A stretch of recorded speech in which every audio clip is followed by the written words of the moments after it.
હસ્તે બનેલો દેશનો બીજો અને ગુજરાતનો સૌપ્રથમ 3 લેગ એલિવેટેડ બ્રિજ બનીને આજે તૈયાર થઈ ગયો છે। આજે અધ્યક્ષ શંકરભાઈ ચૌધરી અને કેબિનેટ મિનિસ્ટર બળવંતસિંહ રાજપૂતના હસ્તે આજે અહીંયા લોકાર્પણ કરવામાં આવ્યું છે। આ સમસ્યાનું જે અંતર છે એ ઘટાડ્યું છે। આ બાજુ જોઈ રહ્યા છો અંબાજી તરફ જવાનો રસ્તો, મારી પાછળના ભાગે આબુ રોડ તરફ જવાનો રસ્તો અને આ બાજુ શહેર તરફ જવાનો રસ્તો। 3 લેગ એલિવેટેડ બ્રિજ ગુજરાતનો સૌપ્રથમ અને સૌથી ઊંચી સરસાઈ ધરાવતો આ બ્રિજ દેશનો પ્રથમ બ્રિજ છે। અહીંયા 3 લેગ એલિવેટેડ બ્રિજ બનાવવામાં 89 કરોડથી પણ વધારેનો ખર્ચો થયો છે અને સમગ્ર બનાસકાંઠાની શોભા વધારનારા 3 લેગ એલિવેટેડ બ્રિજ આજે બનીને તૈયાર થઈ ગયો છે અને કહી શકાય કે ટ્રાફિકનું જે અંતર છે બનાસકાંઠાનું આ જે સેન્ટર છે અને અહીંયા ટ્રાફિક સર્કલ કહેવાતું હતું કે જ્યારે આરટીઓ સર્કલ હતું, હવે આરટીઓ ઓફિસ જ્યારે આગળ ગઈ છે ત્યારે અહીંયા એક રેલવે લાઇન આવેલી છે અને એ ક્રોસ કરવામાં મોટી ટ્રાફિક અહીંયા સર્જાતી હતી અને આખરે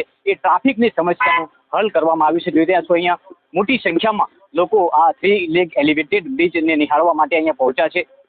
વાહન ચાલકોમાં ભારે ઉત્સાહ છે કારણ કે અવારનવાર જ્યારથી આ બ્રિજની શરૂઆત થઈ હતી ત્યારથી ઘણા બધા કિલોમીટરનું અંતર કાપીને અંબાજી તરફ જવું પડતું હતું, ત્યારે હવે આજથી આ બ્રિજને ખુલ્લો મૂકવામાં આવ્યો છે। 3 લેગ એલિવેટેડ બ્રિજ કરોડો રૂપિયાના ખર્ચે બનાવ્યો છે અને બનાસકાંઠાની શોભા, બનાસકાંઠામાં વિકાસનું એક મોરપીંછ ઉમેરાયું છે। જોઈ રહ્યા છો મોટી સંખ્યામાં અહીંયા લોકો આવ્યા છે। બેન, શું કહેશો, આજે 3 લેગ એલિવેટેડ બ્રિજનું ઉદ્ઘાટન થયું છે, પાલનપુર વાસીઓ સમસ્યાથી, ટ્રાફિકની સમસ્યાથી મુક્ત બન્યા?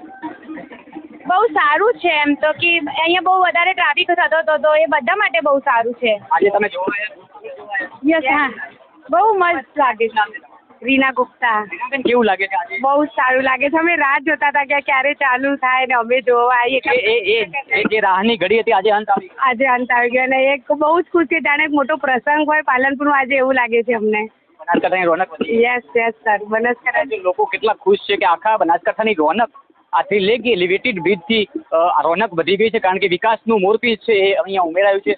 મોટી સંખ્યામાં અહીંયા લોકો પહોંચ્યા છે। અહીંયા ગુજરાતના અધ્યક્ષ શંકરભાઈ ચૌધરીના હસ્તે જ્યારે આ બ્રિજનું લોકાર્પણ આજે કરવામાં આવ્યું છે। આજે જોગાનું જોગ માં અંબાના પાવન દિવસો આજથી શરૂ થયા છે। 12 થી 18 તારીખનો મહામેળોનો પ્રારંભ થયો છે, સાથે સાથે આજે એલિવેટ જે બ્રિજ છે એનો પણ પ્રારંભ થયો છે, એટલે બેવડી ખુશી બનાસકાંઠા વાસીઓ માટે છે। નમસ્કાર।